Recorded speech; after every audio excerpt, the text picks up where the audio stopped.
Okay, so I'm here and I'm going to share another one of our storybooks with you. It's called The Little Engine That Could. This is one of our favorite stories.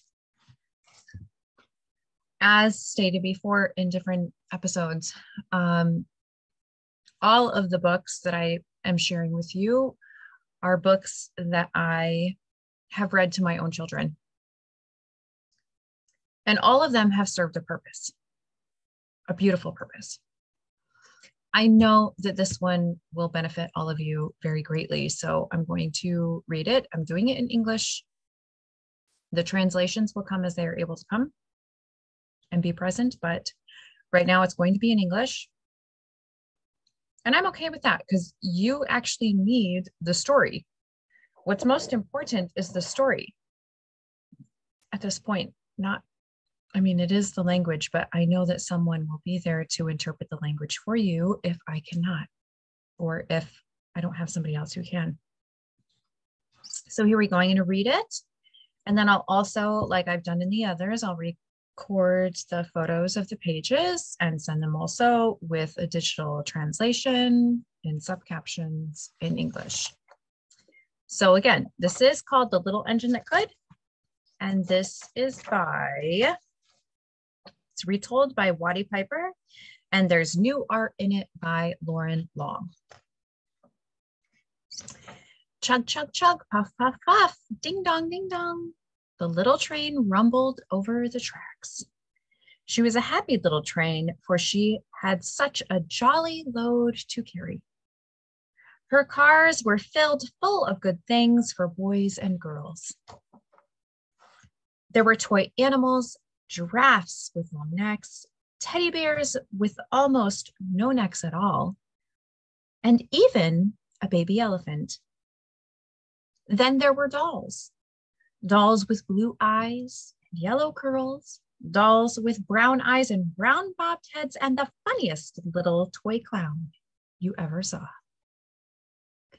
And there were cars full of toy engines, airplanes, tops, jackknives, picture puzzles, books, and every kind of thing boys or girls could want. But that was not all. Some of the cars were filled with all sorts of good things for boys and girls to eat. Big golden oranges, red-cheeked apples, bottles of creamy milk for their breakfasts, fresh spinach for their dinners, peppermint drops, and lollipops for after-meal treats. The little train was carrying all these wonderful things to the good little boys and girls on the other side of the mountain. She puffed along merrily.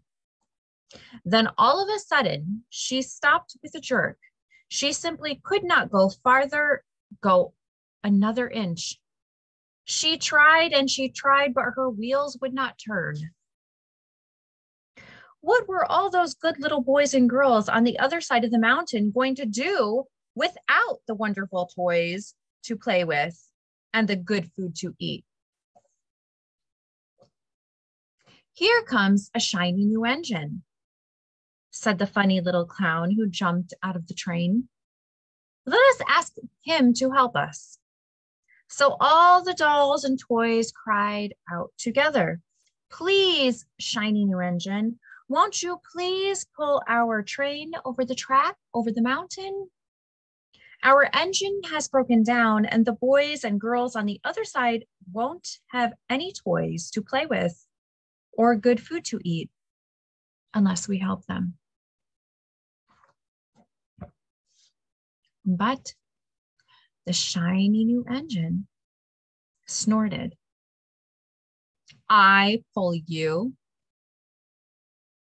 I am a passenger engine. I have just carried a fine big train over the mountain with more cars than you ever dreamed of.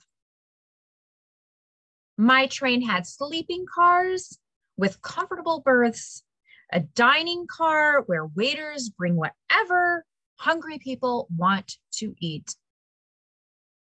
And parlor cars in which people sift and sit in soft armchairs and look out of big plate glass windows. I pull the likes of you? Indeed not. And off he steamed to the roundhouse, where engines live when they are not busy.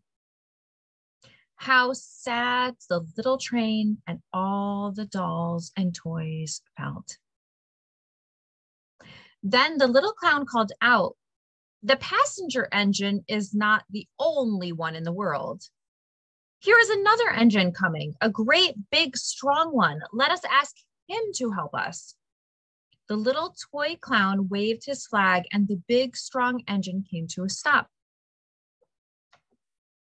"Please, oh, please, big engine," cried all the dolls and toys together. "Won't you please pull our train over the mountain? Our engine has broken down and the good little boys and girls on the other side won't have any toys to play with or good food to eat unless you help us."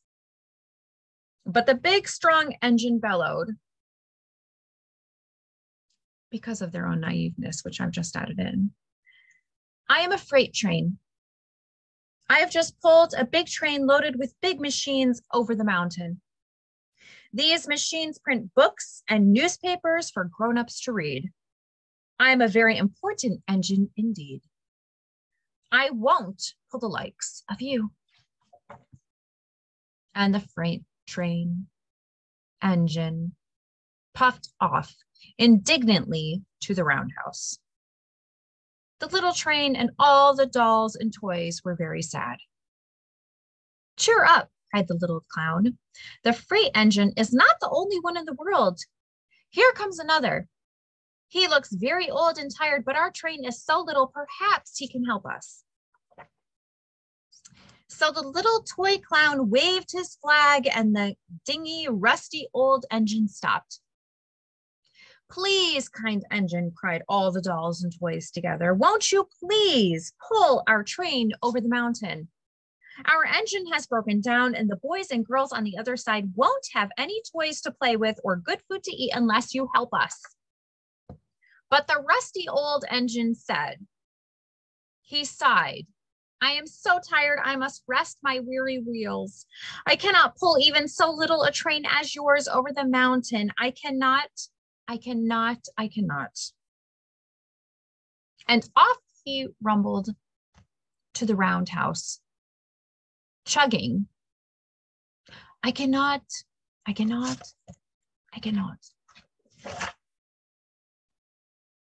Then indeed,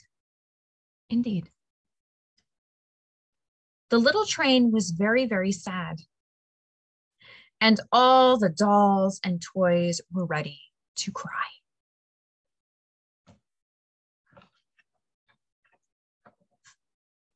But the little clown called out, "Here is another engine coming, a little blue engine. A very little one, maybe she will help us." The very little engine came chugging merrily along. When she saw the toy clown's flag, she stopped quickly. "What is the matter, my friends?" she asked kindly. "Oh, little blue engine," cried the dolls and toys, "will you pull us over the mountain? Our engine has broken down, and the good boys and girls on the other side won't have any toys to play with or good food to eat unless you help us. Please, please help us, little blue engine." "I'm not very big," said the little blue engine. "They use me only for switching trains in the yard. I've never been over the mountain." "But you must get over the mountain before the children awake," said all the dolls and the toys. The very little engine looked up and saw the tears in the doll's eyes. And she thought of the good little boys and girls on the other side of the mountain who would not have any toys or good food unless she helped. Then she said, I think I can I think I can. I think I can. And she hitched herself up to the little train. She tugged and pulled and pulled and tugged, and slowly, slowly, slowly, they started off. The toy clown jumped aboard, and all the dolls and the toys and the toy animals began to smile and cheer. Puff, puff, chug, chug went the little blue engine. I think I can, I think I can, I think I can, I think I can. I think I can, I think I can, I think I can, I think I can. I think I can, I think I can, I think I can, I think I can. Up, up, up, faster and faster and faster and faster, the little engine climbed. Until at last, they reached the top of the mountain. Very tippy, tippy, tippy, tippy, tippy top. Down in the valley lay the city. Hooray, hooray, cried the funny little clown and all the dolls and toys. The good little boys and girls in the city will be happy because you helped us, kind little blue engine. And the little blue engine smiled and seemed to say, as she puffed steadily down the mountain, I thought I could, I thought I could, I thought I could, I thought I could. The end.